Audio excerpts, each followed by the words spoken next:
Je vais vous faire un résumé détaillé du chapitre 46 de la Genèse, des versets 1 à 34, en vous expliquant son contexte et sa signification spirituelle. Dans ce passage, nous voyons un tournant décisif dans l'histoire du patriarche Jacob, aussi appelé Israël. Après avoir appris que son fils Joseph, qu'il croyait mort depuis des années, est toujours en vie et qu'il est devenu un homme puissant en Égypte, Jacob doit prendre une grande décision, quitter la terre de Canaan, la terre promise par Dieu à ses ancêtres, pour se rendre en Égypte avec toute sa famille. Avant d'entreprendre ce voyage, Jacob s'arrête à Beer-Shéba, un lieu chargé de signification spirituelle. C'est là que son père Isaac et son grand-père Abraham avaient invoqué le nom du Seigneur. Là, Jacob offre des sacrifices au Dieu de son père Isaac. Ce geste montre qu'avant toute entreprise importante, le croyant doit rechercher la volonté de Dieu et lui rendre un culte.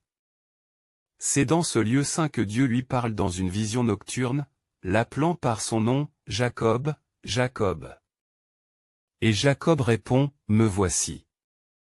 Dieu lui donne alors une promesse rassurante, N'aie pas peur de descendre en Égypte, car là-bas, je ferai de toi une grande nation.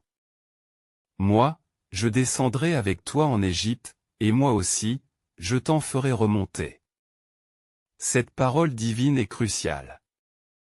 Elle rappelle que Dieu guide l'histoire et que même si Israël doit quitter la terre promise, Dieu reste fidèle à son alliance. De plus, il lui fait une promesse personnelle, Joseph lui fermera les yeux, signifiant que son fils bien-aimé sera auprès de lui à sa mort. Jacob prend alors la route avec toute sa descendance. Ce passage nous donne ensuite une liste détaillée des fils de Jacob et de leurs enfants, précisant ainsi le nombre de personnes qui descendent en Égypte, 70 en tout, chiffre symbolique dans la Bible qui évoque une plénitude.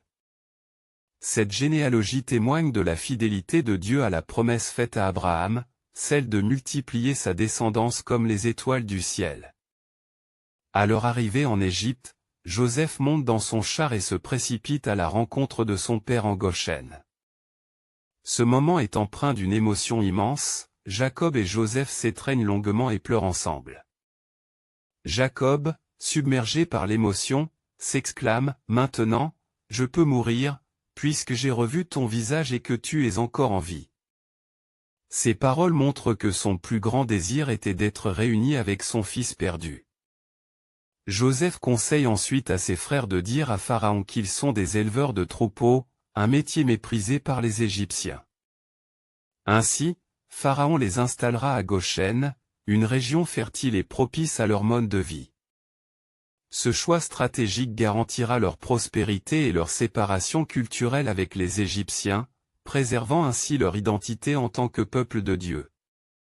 Ce chapitre nous enseigne plusieurs vérités essentielles, la souveraineté de Dieu sur l'histoire, la nécessité de chercher sa volonté avant d'agir, et sa fidélité à ses promesses. Il nous rappelle aussi que Dieu est avec nous, même lorsque nous traversons des périodes d'incertitude et de transition. Que ce passage nous inspire à placer notre confiance en Dieu dans toutes les étapes de notre vie.